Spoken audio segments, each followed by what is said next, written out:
This is Andrew Stotz of A Stotz Investment Research to talk about my latest academic style research entitled Analyst EPS Forecast Accuracy.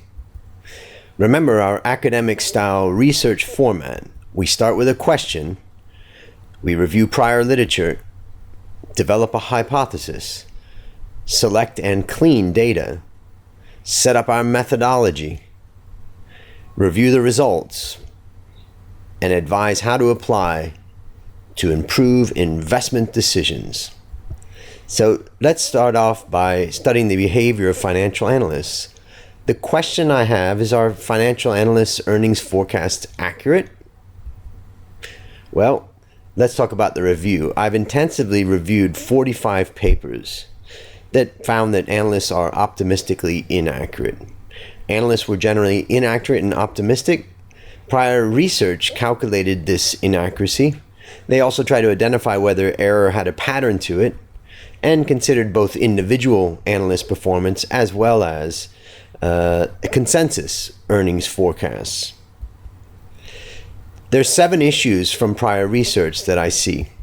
Issue number 1 is that most research scaled error by price, not earnings. What do I mean by this? Well, look at this formula right here. You can see forecast earnings minus actual earnings divided by share price. That gives what I call scaled forecast error. But that's the way most places did it. And the problem with this for most prior research is that it's hard for it to be comparable because that share price could be wildly swinging over time or from stock to stock.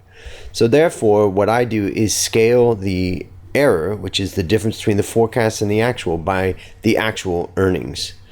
The second issue that I see is a shifting definition of a forecast time horizon.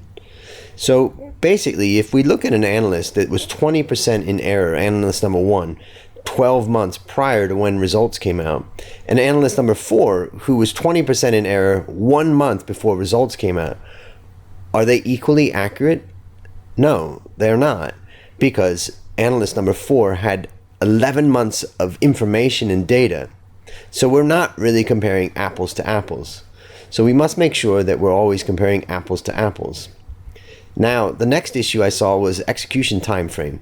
Many of these can be unrealistic for fund managers and investors to actually execute, because in prior research they may say that an analyst or a fund manager will execute based upon an analyst changing a recommendation. But the truth is that a fund manager can't just switch in and out of stocks just because an analyst said so. They have their own process of due diligence. Another one is that the research is overly focused on explaining individual analyst forecasts, but really investors don't have time to keep track of which analyst is outperforming versus which one that's not.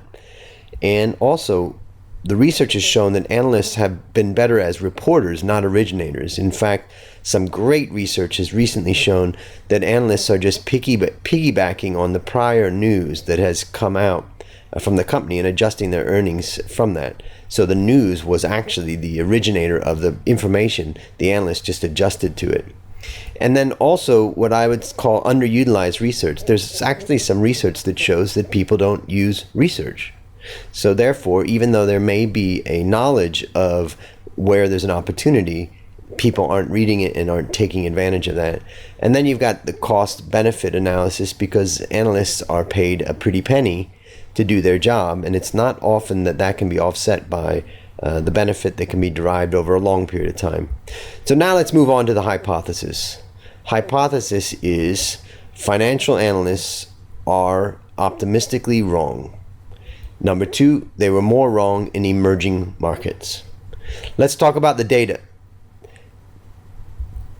Basically, according to World Bank, there's 109 stock markets in the world, 47,000 listed companies, and a market capitalization of $52 trillion. In this research, we used monthly data on stock exchange listed companies across the globe that were trading in the stock market at any point during the 12-year period from January 2003 until December 2014. We used consensus estimates rather than each individual analyst's estimates, and these were sourced from Thomson Reuters iBest estimates, which contains about 45,000 companies across 70 markets. Let's talk about the method and some of the standard definitions for a moment. First is the definition of forecast error. That's just the difference between the forecast earnings and the actual earnings that eventually happen. So FE, forecast error, equals F minus A, forecast minus actual.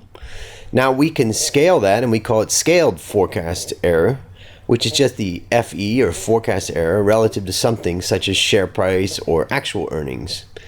So scaled forecast error equals the forecast error divided by the absolute value of actual earnings times 100.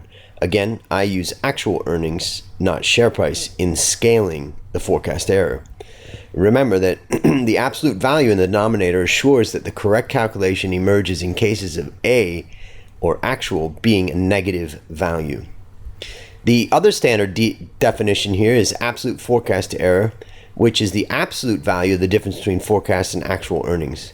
So there you have the difference between forecast and actual, and then we take the absolute value of it. This eliminates the issue of whether an analyst was optimistic or pessimistic. Scaled absolute forecast error is absolute forecast error relative to something such as share price or actual earnings.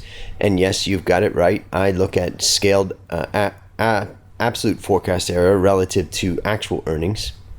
So now let's talk about a 6-step process to prepare the data.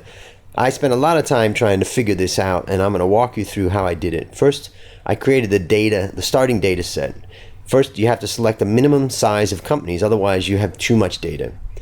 Second, you must have at least one EPS forecast, or else you're not estimating forecasts.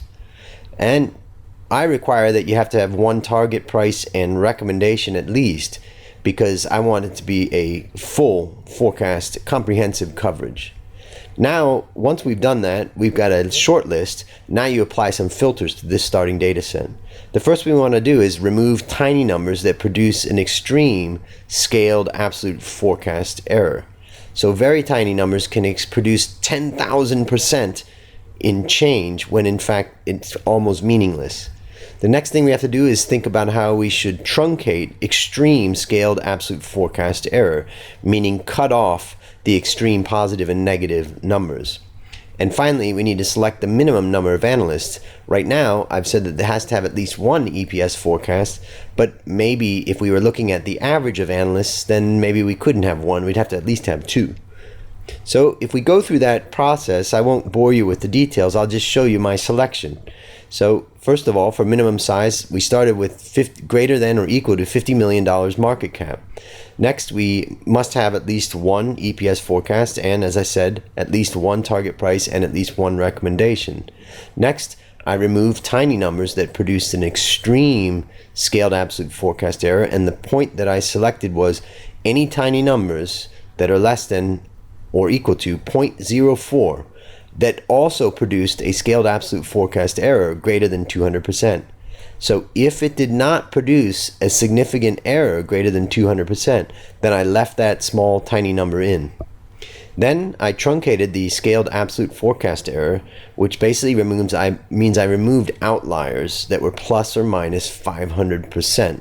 So if an analyst was 10,000% wrong, I removed that point because it would skew the data and it would be meaningless. Finally, I selected a minimum number of analysts, and in my case, I selected at least, actually, this is an error, I actually selected greater than or equal to 3 EPS forecasts. So what did I end up with? In the 2014 numbers of my data set, you can see that the total companies were 7,434, and 66.9% of them came from developed markets. Let's move on to the method. We calculated the scaled forecast error, which is the forecast error relative to something. In this case, we're going to use actual earnings. And we did this for every stock for every year. And then we took an average for each year. And here is the results of what we found. Analysts were 25% optimistically wrong over this 12-year period. Best years were only wrong by 10%. Worst year, 2008, when earnings collapsed, they were wrong by 55%. Actually, that's interesting right there. That point Basically, analysts probably didn't move much. Instead, what happened was earnings collapsed. And you can see also that the bottom of this chart is at 0. So it goes from 0 to 10 to 20 to 30 to 40 to 50 to 60%. Analysts were never pessimistically wrong. Now let's look at emerging markets, and we found that their error was 35%. So emerging markets analysts have been much more optimistically wrong, especially from the period 2010 to 2014. So what is the action we can derive from this? Maybe adjust analysts' earnings forecast down by 20 to 30% to arrive at your own more accurate forecast. And the second is to adjust down further earnings forecasts of analysts in emerging markets. So that wraps it up. Come to the website, become a better investor now. Know it first. Get your information. Get access to additional research and articles, and get your free membership and newsletter.